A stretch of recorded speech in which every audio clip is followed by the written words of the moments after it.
excited. We're in the third phase of our team member trial. We're going to be soft launching here within the next couple of months, and then we'll be bringing our first full market launch this summer and then scaling it from there. And honestly, Jeff, this is probably the third time we've taken a look at mobile in my 15 years at Midco. And the previous times, whether it was the unit economics or the platforms available, it just wasn't the right timing and didn't make sense. And so we got really excited this time when we found a platform that really fit for us. That was Ben Dold, President and COO of Midco, about why now is the right time for the company to launch their mobile business and to offer a mobile home broadband bundle. Hi, I'm Jeff Johnston, and welcome to the All Day Digital Podcast, where we talk to industry executives and thought leaders to get their perspective on a wide range of factors shaping the digital infrastructure market. This podcast is brought to you by CoBank's Knowledge Exchange Group.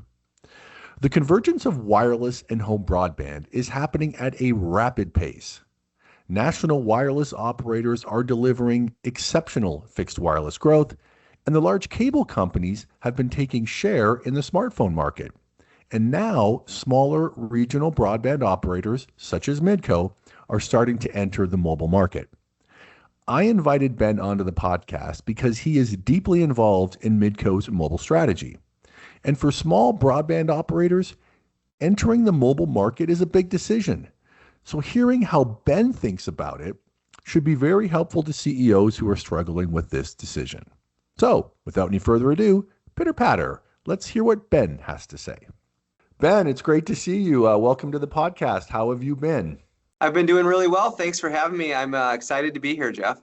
Well, I am really excited that you agreed to come on to talk about what Midco is doing in the mobile space. It's topical right now, and I think you guys are doing some really interesting stuff. I really believe that listeners are going to learn a lot. Well, hey, Ben, just to kind of set the stage for folks who may not know who Midco is, just give a brief background on Midco, the markets you serve, history, just so people can get a sense of kind of where you guys sit. Our history is really important to us, so it's fun any chance I get to tell that story. So Midco's been around for over 90 years with many evolutions throughout that history, with roots in the theater business in Minneapolis, and then transitioning into radio, broadcast television, video rentals, paging, call centers, and then ultimately getting into the cable television business and really evolving from cable television into the connectivity company that we are today. We serve around 500,000 customers in the upper Midwest across Minnesota, North Dakota, South Dakota, a little bit of western Wisconsin, and then eastern Kansas. And so we have the full complement of products that you'd expect from a connectivity company, focused on broadband, but also we have an IPTV product, a VoIP product, serving homes, small businesses, apartment complexes, as well as larger enterprise, wholesale carriers, and things like that. And yeah, we're really excited to be bringing mobile to market later this year. That's a really dynamic history of the company. I guess I didn't know all that. So that's pretty cool to learn. And I will tell you, CoBank holds Midco and you in very, very high regard. So I think you guys do a really great job serving your customers and running your business. So certainly kudos to you and your team. Ben, let's talk a little bit about some of your strategic priorities, over the next 3, 5, 7 years, however you kind of look at it. And how do you see the overall industry landscape kind of evolving over that time frame? I think it's clear to anybody in this industry that the level of competition has ramped up. There's more choice and different types of choices for connectivity than there's ever been. We're firm believers that competition brings out the best in us, and so we're very involved in the communities that we serve. We have a broad market strategy that drives a lot of what we do, and that is to have a best-in-class customer experience, excellent network performance, and to be price competitive, while also being a force for good in the communities that we serve. And so we're very local in the way that we approach our markets, and I think that serves us well. We've built a strong, trusted brand over the years based on those factors. And so, as we think about our strategic priorities, they all really connect back to that market strategy and being competitive in this marketplace. And so a big one for us is our Fiber Forward initiative. We announced this in 2021, and this is the generational upgrade and expansion of our network. And since 2020, all of our new passings have been built fiber to the prem. And then since 2021, we've been really working on upgrading the existing network to bring fiber-like experience to our customers. And so that means bringing fiber deeper into the neighborhoods to a fiber to the curb configuration, going distributed access architecture with remote PHY, pushing the speeds through high split in the nodes and amps, as well as currently field trialing DOCSIS 4.0 modems. So we can really bring that multi-gig, symmetrical gig experience to all of our customers. And so while we're expanding with fiber to the prem, we're upgrading the legacy network to the next gen best in class there as well, so that we have that ubiquity of great experience and capacity, not just for today, but for the next decades to come. And so that's been progressing really well, and that contributes to the network performance, contributes to the customer experience. And then on the broader competitive side, what we talked about, one of our other strategic priorities is launching mobile. And so we're really excited about what that's going to bring to our product portfolio, to our existing customers, to potential future customers. And then the other big thing that we've been focused on is just making sure that we're running the business as efficiently as we can. And so looking at, major contracts, looking at all of our processes, embracing the possibilities that AI can bring to not only bring efficiencies to processes and systems, but improve the team member and customer experience as well, eliminate mundane work. And so those are the big areas of focus that we're really working on from a strategic priority perspective to ensure that we maintain our market share lead in all of the areas that we serve. I could just go to town on everything you just talked about. There's so much good stuff there, but we got to stay focused. I love the focus on DOCSIS. I really feel like there's still some runway there, right? I mean, a lot of people poo-poo it or whatever, but I feel like there's still a lot you can get out of that network with 4.0 and who knows what comes beyond that, right? Yeah, we're seeing really strong performance in the areas where we've upgraded to high split, where we've brought fiber really deep into the neighborhoods. So we have small service groups. You just have so much capacity. And we launched symmetrical gig on high split last year, and we've been scaling that really nicely. And we'll be launching multi-gig symmetrical this year, and we'll be scaling that as well. And when you look at the experience that it brings to customers, because ultimately that's what we're selling. We're not just selling internet connectivity. We're selling an experience that's backed by our award-winning local team, but highly reliable, low latency, all the capacity that a customer can need. We're seeing really good performance and excited about what that looks like when it's available across our entire footprint.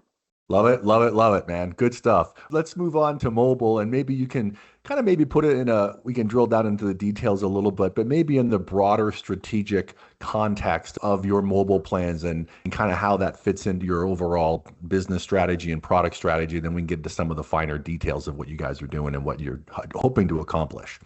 Yeah, we've been working hard on this now for over a year to bring mobile to market. And, we're excited. We're in the third phase of our team member trial. We're going to be soft launching here within the next couple of months. And then we'll be bringing our first full market launch this summer and then scaling it from there. And honestly, Jeff, this is probably the third time we'd taken a look at mobile in my 15 years at Midco. And the previous times, whether it was the unit economics or the platforms available, it just wasn't the right timing and didn't make sense. And so we got really excited this time when we found a platform that really fit for us. We were seeing success, from our public peers in terms of their ability to really gain traction, and then the benefits that their customers were seeing and their businesses were seeing. And so that got us really excited to say, okay, this is the right time for us. And there just had been a lot of evolution in the marketplace of options for more mid-tier providers like us. And so we believe it's really critical to the long-term success of the organization. When we think about the competitive environment, and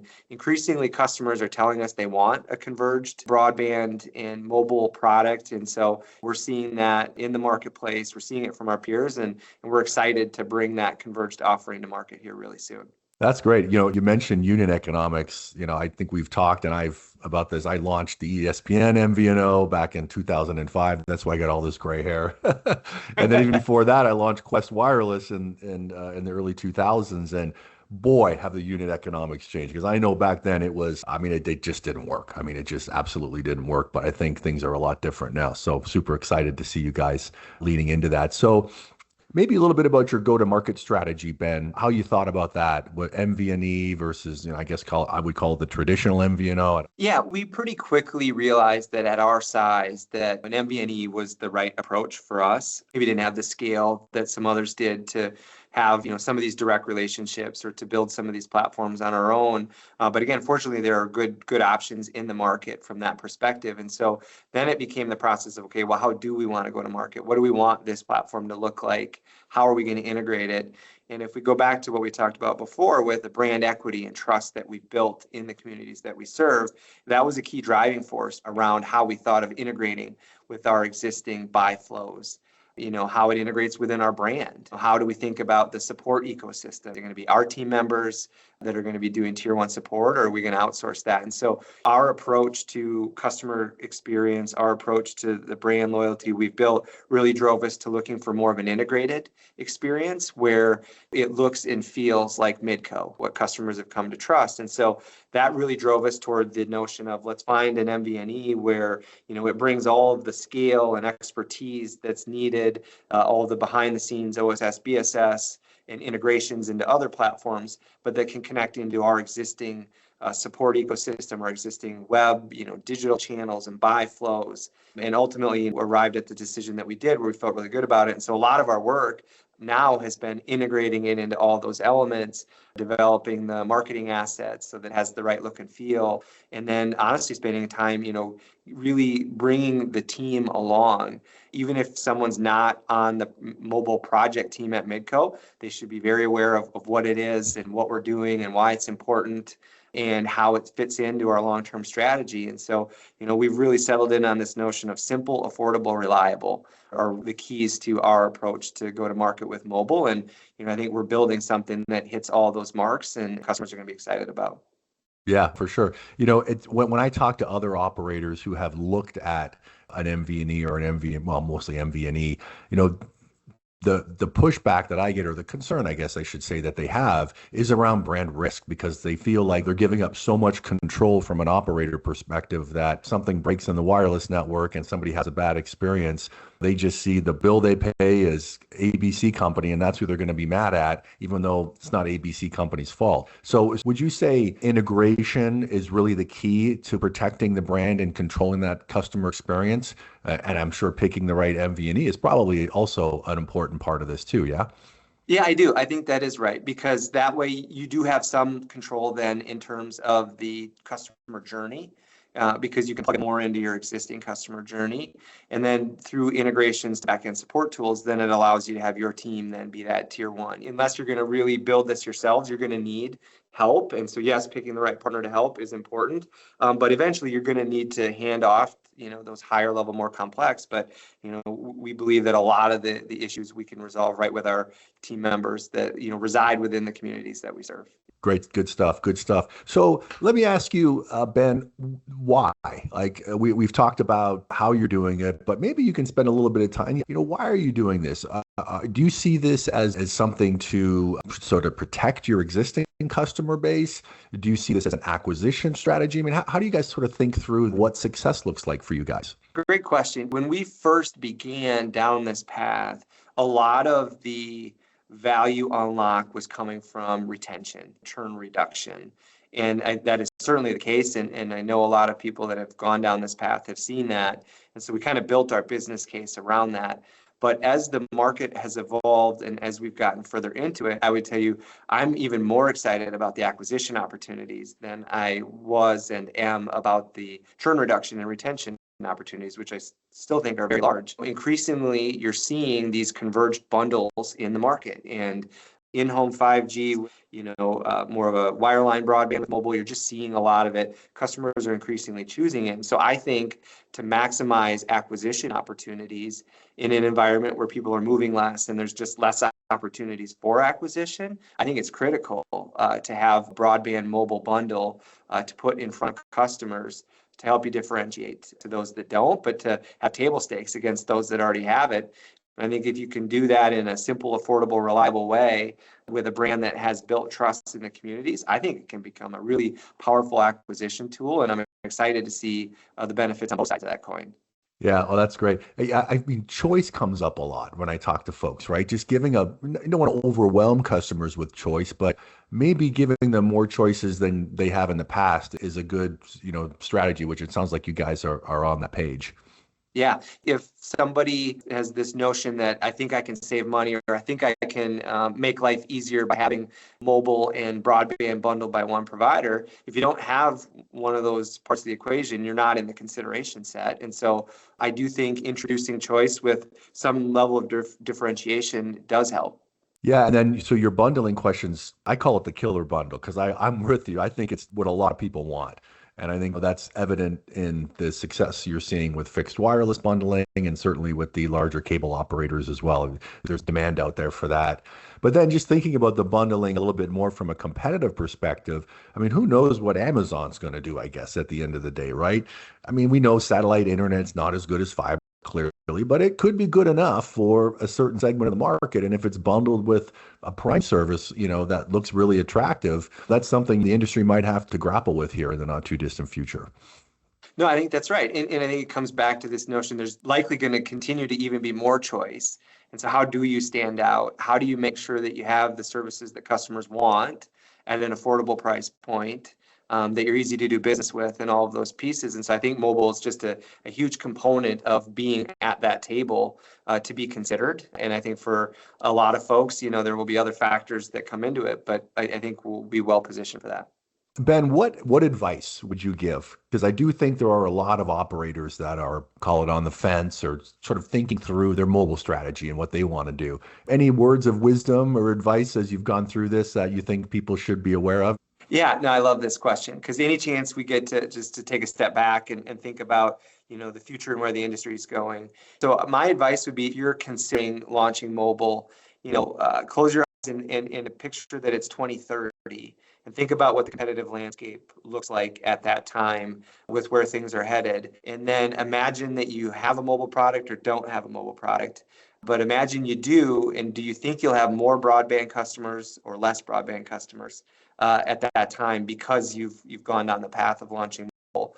And I think you'll have more. And I think that there's a lot of opportunity that comes with that, not only just from having the mobile base, but maintaining market share with your broadband base and having had mobile from both an acquisition and a retention perspective. And so my advice would be to go through that exercise, and I think you'll come to the same conclusion that we did, which is we're going to be better off in that future state competitive environment by having launched this product and learned and iterated on it as we've gone.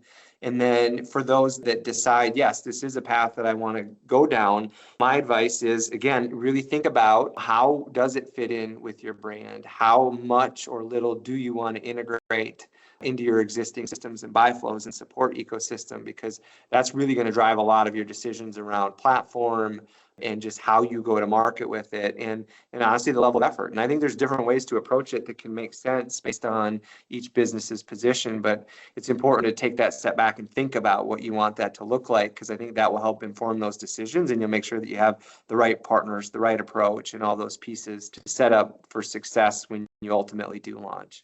Great advice. I hope people pay attention to what you just said because I think that is really, really good advice and very important for people to follow. So well done, you. Hey, this kind of brings us towards the end, Ben, but I just want to give you an opportunity to cover that we didn't cover or anything. Kind of the stage is yours. So would love to hear any of your closing thoughts.